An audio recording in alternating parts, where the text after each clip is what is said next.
হচ্ছে। কোন মুসলিম যুবক কি ফজরের আজান শুনে নামাজ না পড়ে ঘুমাতে পারে?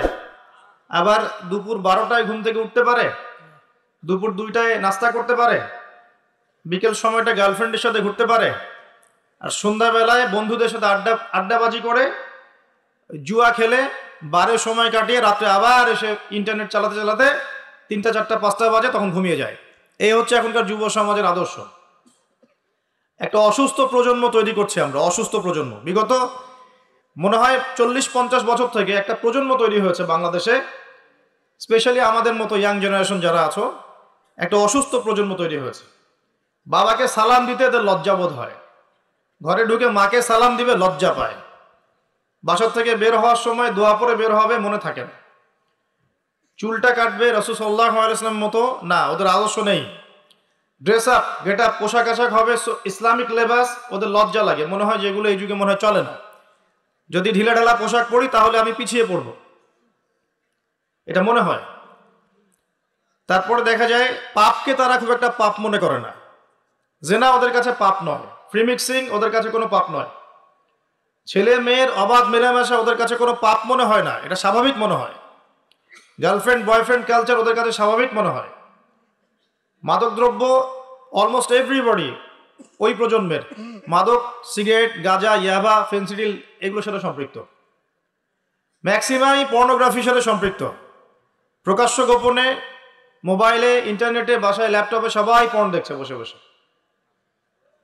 হ্যাঁ, রাত্রে পর্ন দেখে সকালে নামাজ পড়তে আসে। তারপরে অপসংস্কৃতি, বিভিন্ন কনসার্টে এদেরকে পাবেন আপনি।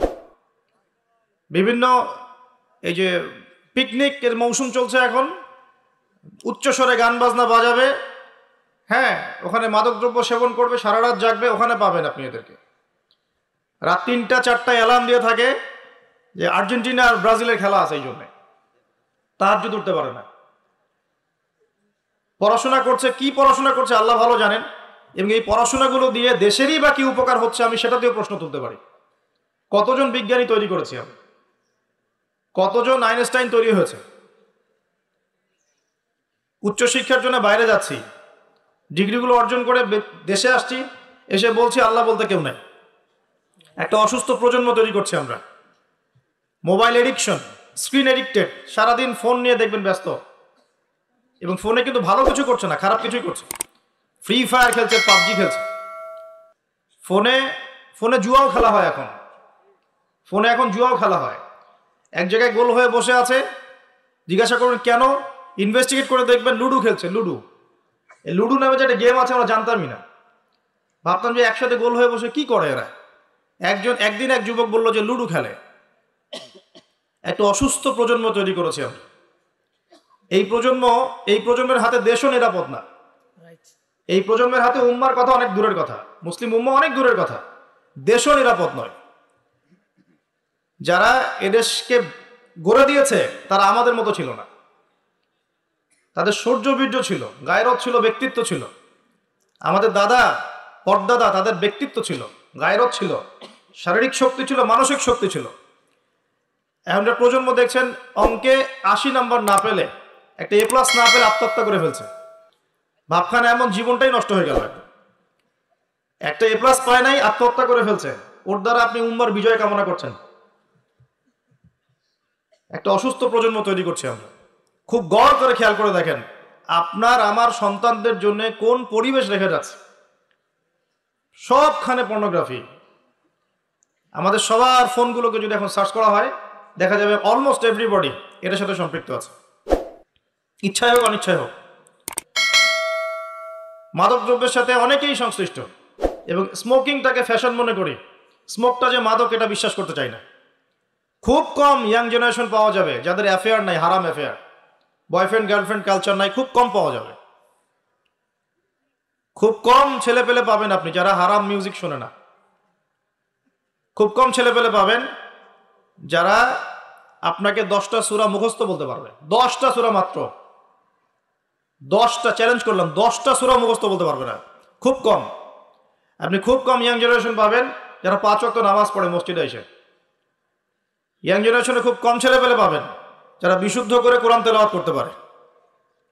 অনেক সময় দেখা যায় আফসোস যে অনেকে শায়েখ টাইটেল দিয়ে বসে থাকে, কোরআন তেলাওয়াত করতে জানে না। বিশ্বাস করছেন না?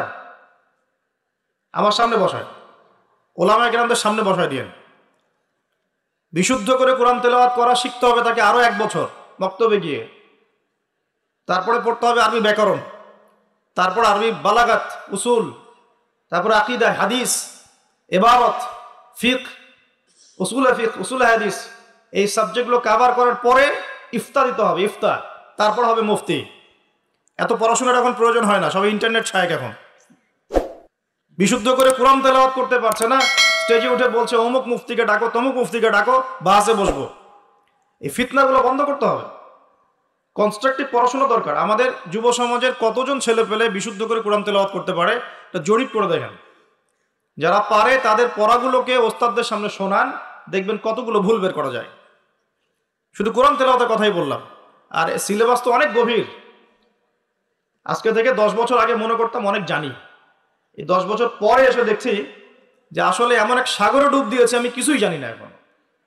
ইসলাম এত গভীর একটা সমুদ্র, ইসলামের জ্ঞান, যে মনে হচ্ছে আমি 2% জ্ঞান অর্জন করতে পারিনি আজ পর্যন্ত। বিশ্বাস করেন, মন থেকে কথাটা বললাম। যত গভীরে যাবেন আপনি মনে হবে আপনি জাহেল। কি বলবো আপনাদেরকে, আমার তো বলার যোগ্যতাই নাই। আর এমনও ব্যক্তি দেখছি ওয়াজ মাহফিলের মঞ্চগুলোতে এসে কসম আল্লাহর বিশুদ্ধ করে কোরআনের একটা আয়াত তেলাওয়াত করতে পারে না, শায়েখ লকব দিয়ে বসে আছে, বাহাসের জন্য মানুষকে ডাকছে। কোথায় ধর্ম চলে গেছে বাংলাদেশে! আর সাধারণ মানুষ তো সব বোঝে না। ওলামায়ে কেরাম যারা আছেন তাদের কথা সবার কাছে পৌঁছাচ্ছে না। তো এই ইন্টারনেটটা সবসময় উপকার করে নাই, অনেক সময় অনেক ক্ষতিও করেছে। কিছু কিছু ভালো জিনিস পাচ্ছেন ইউটিউবে, ফেসবুকে, হয়তো এগুলো যথেষ্ট না, কিন্তু এর মধ্য দিয়ে আপনি অনেক খারাপ জিনিসও পেয়েছেন। এমন অনেক ফিতনা ছড়িয়ে গেছে যেগুলো আসলে শক্তভাবে প্রতিহত করা দরকার ছিল। কে করবে প্রতিহত? যাদের কাছে ক্ষমতা আছে তাদের উচিত এগুলো প্রতিহত করা। আল্লাহ তৌফিক দান করুন। দ্বীন ইসলাম হুমকির মুখে পড়ছে। একটা অসুস্থ প্রজন্ম তৈরি করে যাচ্ছি আমরা। আমাদের বাচ্চারা, এই যে মেয়ে বাচ্চাগুলো, সুবহানাল্লাহ, আমরা তো ঢাকার মানুষ, এখন পোশাক বলতে আর কোনো পোশাক নাই। মানে পোশাক মানে ছেলে যা পরে মেয়েও তাই পড়ছে। যে কাপড়গুলো বাসায় পরে থাকে ছেলেরা, ছেলে মানুষরা যেই কাপড়গুলো বাসায় পরে থাকে সেই কাপড় পরে মেয়েরা বাইরে গিয়ে শপিং করছে। বাইরে গিয়ে, বিশ্বাস করছেন না কথা? যে কাপড়গুলো আমরা বাসায় পরি, জিন্স, এই যে ভিতরের স্যান্ডো গেঞ্জি বলি না, ছোট যে গেঞ্জিটা আমাদের গায়ের সাথে লেগে থাকে, কি বলেন? স্যান্ডো গেঞ্জি বলেন না? হ্যাঁ, এই টাইপের। আর এই শীতকালে আমরা যে একটা ইনার পরি নিচে, যেটা আমরা অনেক সময় খেলাধুলার ক্ষেত্রে ইউজ করে, ভিতরে পরে একটা ইনার বলে। তো এগুলো পরে বাইরে মেয়েরা চলছে। একটা ছেলে মানুষেরই তো লজ্জা লাগে এগুলো পরে ঘুরতে। আপনি কি আপনার খালি গা হয়ে বা স্যান্ডো গেঞ্জি পরে বাইরে পাবলিকলি আসতে লজ্জাবোধ করেন না একটু? আপনি অবশ্যই উপরে একটা শার্ট পরেন, অথবা একটা জ্যাকেট পরেন, বা একটা চাদর পরেন, বা একটা পাঞ্জাবি বা জুব্বা পরে আসেন, তাই না? ভিতরের কাপড় পরে মেয়েরা বাইরে ঘুরছে এখন। এই পরিবেশে আপনার মেয়ে যখন যাবে, 5 বছর 10 বছর মনে করেন বাসায় ছিল, ভালো তরবিয়ত দিয়েছেন, এখন বাইরে তো যেতে হবে, স্কুলে যাবে বা মাদ্রাসায় যাবে। ও যখন এই পরিবেশটা দেখবে, ওর কাছে মনে হবে আমি দুঃস্বপ্ন দেখছি। এমনও পোশাক আছে যে পোশাকগুলো পরে ঘুরে বেড়ায় আমাদের বড় বড় শহরের মেয়েরাই, যে পোশাকগুলো পরার পরেও তাদের গায়ের ভিতরের কাঠামো দেখা যায়। এখন এই প্রশ্ন করার, এই অহেতুক প্রশ্ন করার দরকার নাই যে আপনারাও কি তাহলে দেখেন নাকি, এই প্রশ্ন করার দরকার নাই, এটা বেয়াদবি প্রশ্ন। মূল কথা হচ্ছে ঘটনা সত্য কিনা, এটা হচ্ছে কথা। কারণ সবাই চোখ নিয়ে চলাফেরা করে, আর চোখ তো আর আকাশের দিকে উঠায় আপনি হাঁটতে পারবেন না, পারবেন? আর জমিনের দিকে তাকায় তো আপনি হাঁটতে পারবেন না। আপনাকে তো এদিকে তাকাইতেই হবে, ডানে বামে, যেদিকে তাকাবেন সেদিকে এগুলো দেখতে পারবেন। এরকম পরিবেশে আমাদের মেয়েরা বড় হচ্ছে।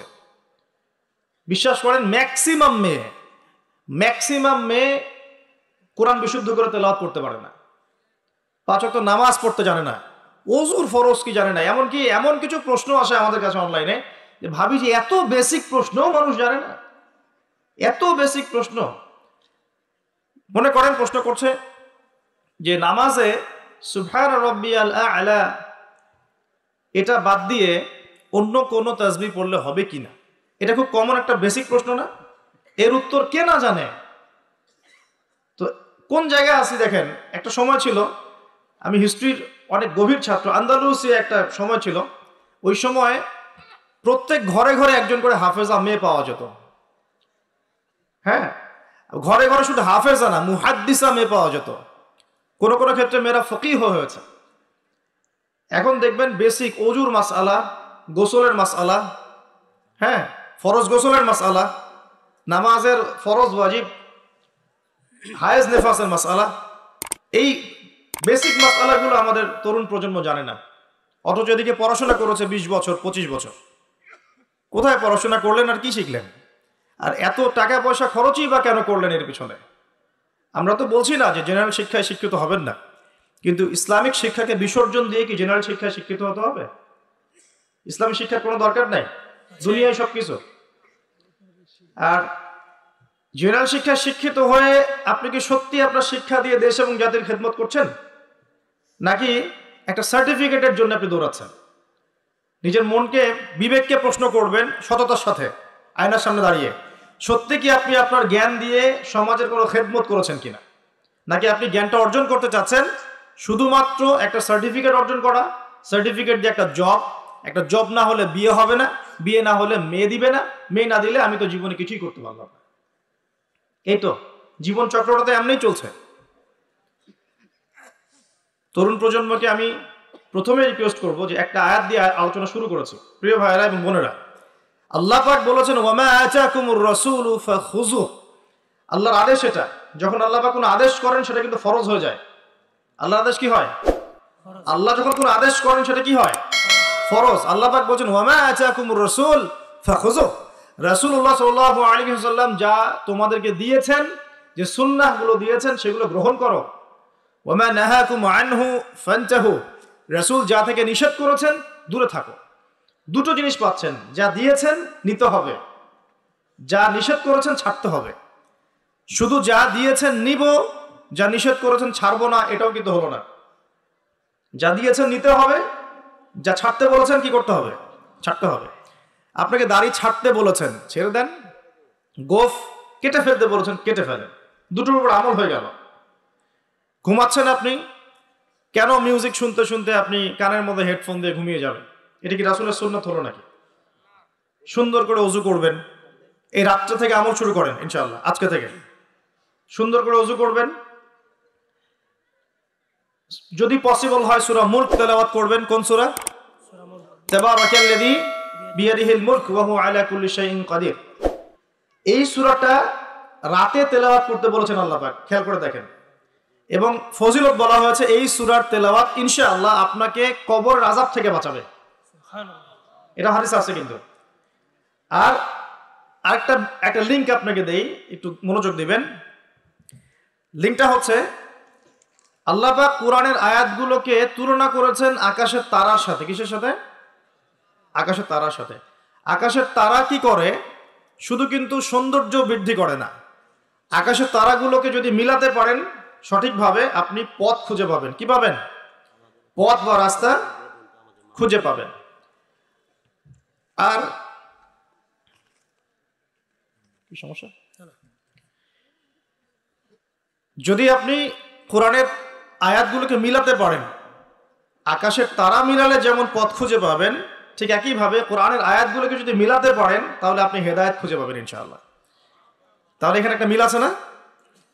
এখন সূরা মুলক আল্লাহ রাতে তেলাওয়াত করতে বলছেন, আর রাতের বেলায় আপনি আকাশের তারা খুঁজে পাবেন। মিল পাচ্ছেন? আরো একটা মিল বলে দেই। সূরা মুলকের মধ্যে আল্লাহ পাক বলেছেন আকাশের তারা দেখতে। কি বলেছেন? আকাশের তারা তাকাতে বলেছেন। আকাশের দিকে তাকাও, আল্লাহর নিদর্শনগুলোর দিকে তাকাও, আসমানের তারাগুলোর দিকে তাকাও, দেখো এই সৃষ্টির মধ্যে তুমি কোন রকম খুঁত খুঁজে পাও কিনা, কোনো ত্রুটি খুঁজে পাও কিনা। পাওয়া যাবে? তোমার দৃষ্টি বারবার ব্যর্থ হয়ে ফিরে আসবে, কিন্তু কোনো ত্রুটি তুমি খুঁজে পাবে না।